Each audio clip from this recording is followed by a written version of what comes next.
Yes, welcome back, y'all. Another episode of I'm Just Saying.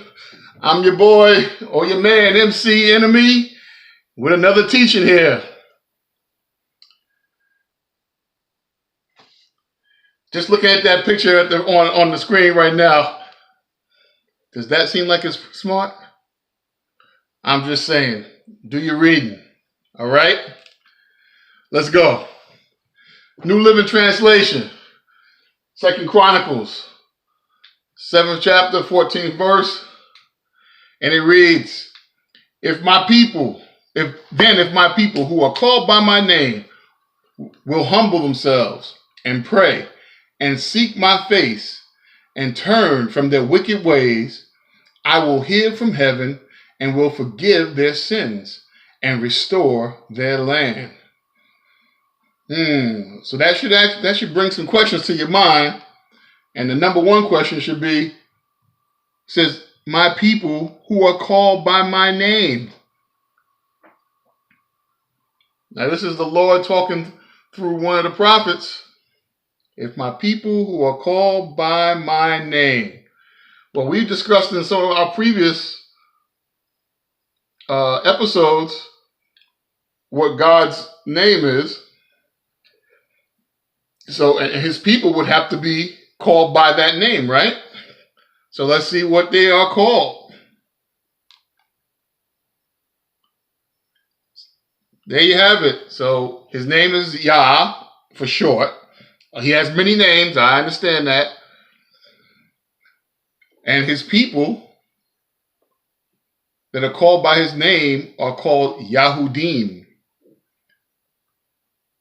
God's people, plural. Or I am's people. So that's the original Hebrew, Yahudim.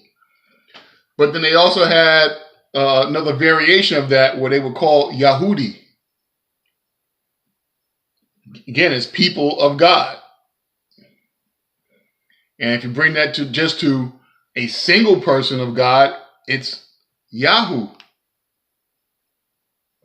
So now we're going back into our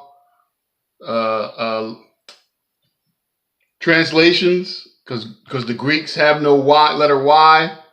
So to get that sound, that Yah sound, they had to put an I and an E together. So that's E-Ah.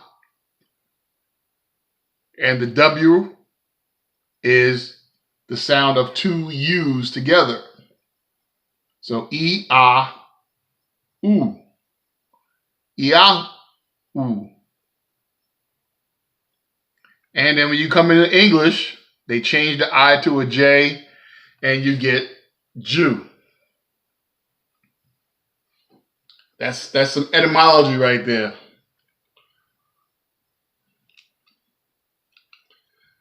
But there's a problem. That term Jew sets up a bait and switch that is mentioned in Psalms 83. It tells about people conspiring against God's chosen people to wipe them out.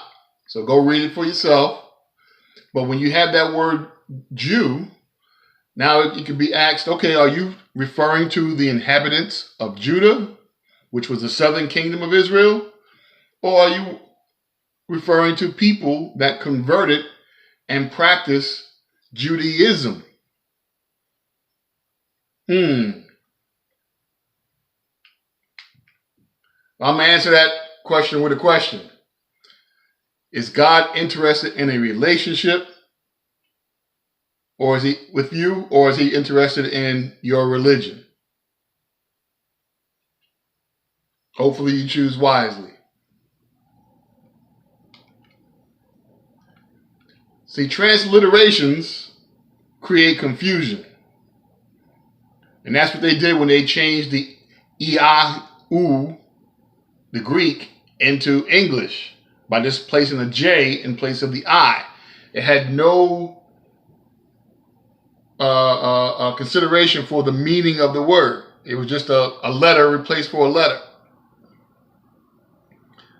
So let's look at 1 Corinthians. This is the King James Version. 1 Corinthians 14 and 33 says, God is not the author of confusion, but of peace, as in all the churches of the saints.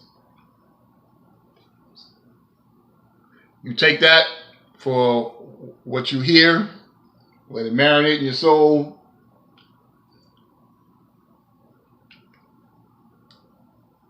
So I want you to read Revelation 2, chapter 2, verse 9, and also chapter 3, verse 9. I'm not going to read it, and I'm not going to read it on purpose.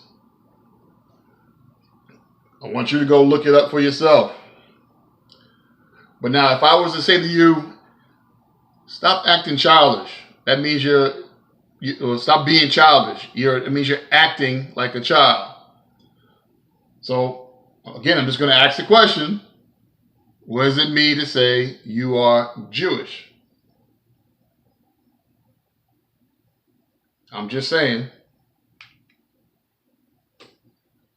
Many Jews identify as Ashkenazi Jews.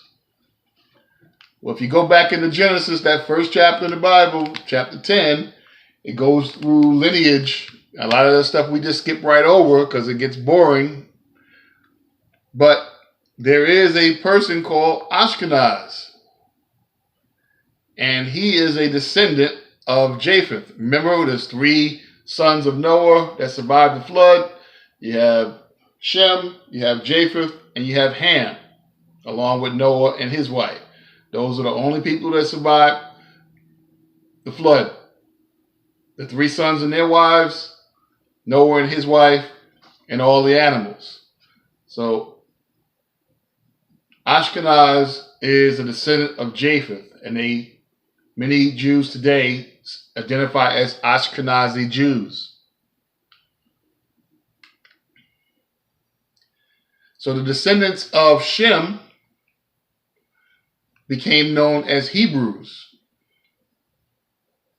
Abram, which he later had his Ham added to his name by God. So Abram is a descendant of the line of Shem. And Abraham was given the promise to be the father of many nations.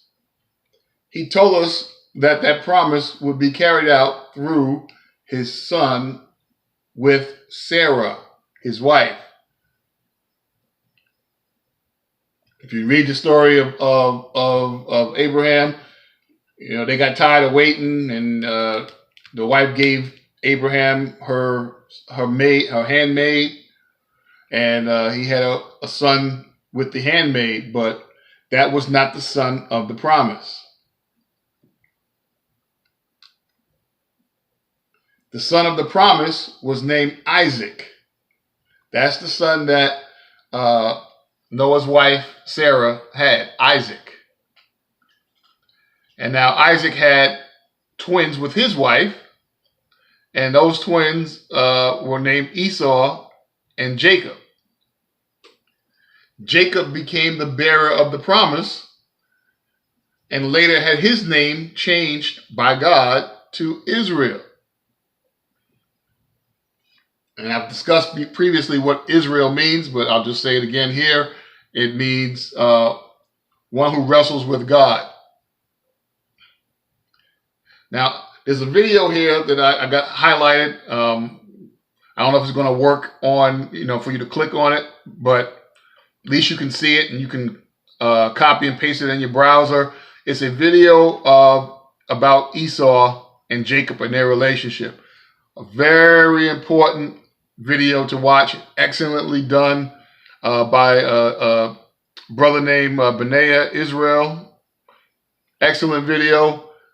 It will bring you back to the root cause of a lot of the hatred that still exists to this day. I recommend you check that out. So the sons of Israel, that's after his name changed from Jacob to Israel, they became known as the Israelites.